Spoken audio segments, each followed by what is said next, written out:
ఎప్పుడు పదవుల గురించి కాకుండా ప్రశ్నించడానికి సుదీర్ఘ కాలం కళ్యాణ్ గారు ఎప్పుడు చెప్తుంటారు, ఒక 25 సంవత్సరాల సుదీర్ఘ ప్రయాణం చేద్దామని వచ్చాను, దానికి ప్రశ్నించుకుంటూ వెళ్తాను, పోరాటం చేస్తూనే వెళ్తుంటాను అని చెప్తున్నాను.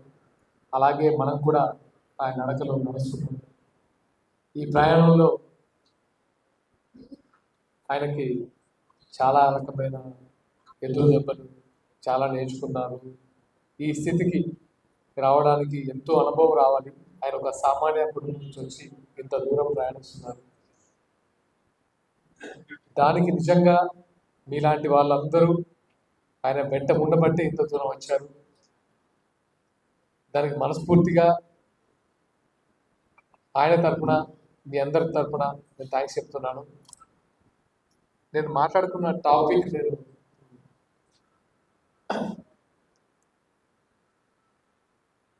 ప్రశ్నించడానికి ఒక గొంతుక పుట్టాలని మీ అందరూ ఇక్కడికి వచ్చారు.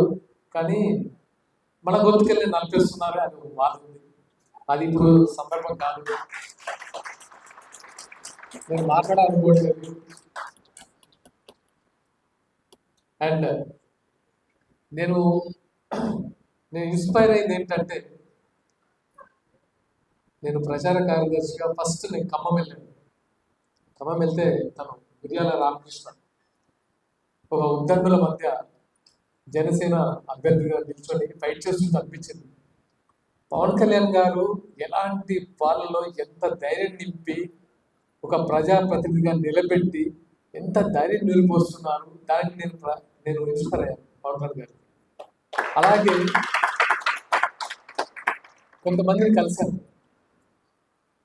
నందగిరి సతీష్ గారిని, మధు గారిని, సురేష్ రెడ్డి గారిని, చాలా మందిని ఈ ప్రయాణంలో కలుస్తుంటే అనిపించింది ఎంత ధైర్యం నింపారు వీళ్ళకి. తను ఆయన మాటలు, ఆయన ఎంతో, అంటే ఆయన మాటలే కాదు, ఆయన చేతలు కూడా ఎంతమందికి హెల్ప్ చేసి, ఎంతమంది ఇన్స్పైర్ చేసి జనసేనలోకి ఒక పెద్ద గొంతుకలాగా తయారు చేశారు.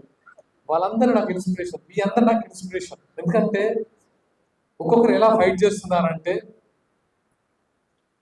కళ్యాణ్ గారి కోసం ఏదైనా చేయడానికి రెడీ అన్నా మేము. నేను ఆ మాట నందగిరి సతీష్ గారి నుంచి విన్నా. ఏమైనా సరే, ఎవరు నన్ను తొక్కినా, ఎవరు నన్ను పట్టించుకోకపోయినా, అలా కొంతమంది ఏమున్నా సరే పార్టీలు మారమని మేము ఫైట్ చేస్తాం, ఆయన కోసం మేము ఏమైనా చేస్తాం. అప్పుడు అనిపించింది అది మనది, ఆయన స్థాపించింది ఒక రెగ్యులర్ పార్టీ కాదు, ఒక విప్లవ పార్టీలా అనిపించింది. నేను మిమ్మల్ని ఇన్స్పైర్ అయ్యి మీ ముందుకు నేను రావడానికి రీజన్ మీరు, ముఖ్యంగా మీరు. నా హంబుల్ రిక్వెస్ట్, ఏది ఏవైనా మీ ధైర్యాన్ని కోల్పోవద్దు. ముందు చాలా చూడాల్సి ఉంటుంది. ముందు చాలా చూడాలి. మీరు ఏదైతే ఇన్స్పిరేషన్తో వచ్చారో ఇంకొంతకాలం ఆ ఇన్స్పిరేషన్ అలాగే పెట్టుకోండి, చాలా వండర్స్ చూస్తారు. అండ్ మహిళలు అంటే, నేను ప్రభావతి గారు పెద్దావిడ నాకు తెలిసి, సాగర్ గారు నేను ఒక పాట చేశానండి, మేము ఒక కళ్యాణ్ గారి మీద, జనసేన మీద ఒక సాంగ్ చేశానండి.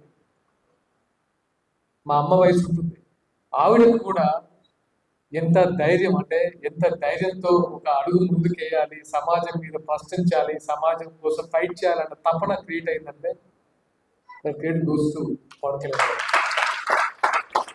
చిన్న పిల్లల దగ్గర నుంచి పెద్ద వాళ్ళ దాకా ఇన్స్పిరేషన్ లో ఉన్న జనసేన 11వ సందర్భంగా తెలియజేసేది ఏంటంటే, ముందు చాలా ఉంది. నేను చాలా మాట్లాడదాం అనుకున్నాను, కానీ ఇప్పుడు ఈ హ్యాపీనెస్ నేను ఎక్స్ప్లోర్ చేయలేను. కాబట్టి మీరందరూ ఇక్కడికి వచ్చినందుకు మనస్ఫూర్తిగా థ్యాంక్స్ చెప్తున్నాను. ఇంకా ముందరకు వెళ్దాం, ఇంకా మంచి సభ నిర్వహిద్దాం. మన కోసం నిలబడ్డామని మనం ఎప్పుడు వదులుకోవద్దు. దయచేసి సింపుల్ ఎగ్జాంపుల్ చెప్తున్నాను. కళ్యాణ్ గారి గురించి ఒక మాట చెప్పాలంటే, ఇక్కడ చాలా మంది కరీంనగర్, ఆదిలాబాద్, మంచిర్యాల అటువైపు నుంచి వచ్చిన వాళ్ళు చాలా మంది ఉన్నారు. అక్కడ జరిగేది ఏంటంటే, నేను చిన్నప్పుడు చూసిన ఒక సంఘటన చెప్తాను. అక్కడ ఊర్లో 90s టైంలో ఏదో ఒక ఊర్లో గొడవ, ఏదో కెలామిటీ, రెండు వర్గాల మధ్యలో లేకపోతే భూస్వాముల మధ్యలో, భూస్వాములకి అణగారిన వర్గాల మధ్యలో గొడవ అవుతే నేను చూసినప్పుడు ఇంట్లో ఆరు బయట పడుకున్నప్పుడు మా అమ్మమ్మ వాళ్ళు, మా నాన్నమ్మ వాళ్ళు, పెద్ద వాళ్ళు మాట్లాడుకున్నాం. ఈరోజు పెద్ద గొడవ అయింది కదా, అన్నలు వస్తారు. అన్నలంటే ఏంటి? చిన్నప్పుడు ఒక క్వశ్చన్ ఉంటుంది, అన్నలంటే ఏంటి? అన్నలో చేంజ్ చేస్తారు. వాళ్ళు అనుకున్నట్టుగానే ఆ రోజు నైట్ ఇప్పుడు అన్నలు వచ్చేవాళ్ళు. రెండో రోజు ప్రాబ్లం సాల్వ్ అయ్యింది. ఇప్పుడు జనరేషన్లో నాకు పవన్ కళ్యాణ్ గారు చూస్తారు, గుర్తొస్తుంది.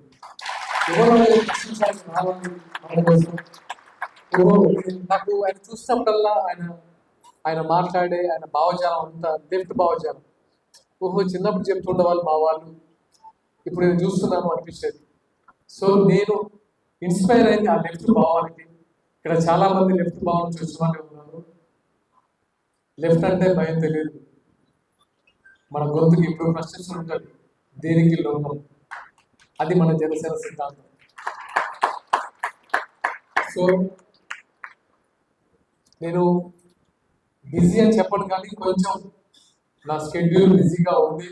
అయినా సరే వచ్చిన వాళ్ళందరినీ ఒకసారి కలిసి పేరున నన్ను నేను పరిచయం చేసుకున్నాం అనుకున్నాను.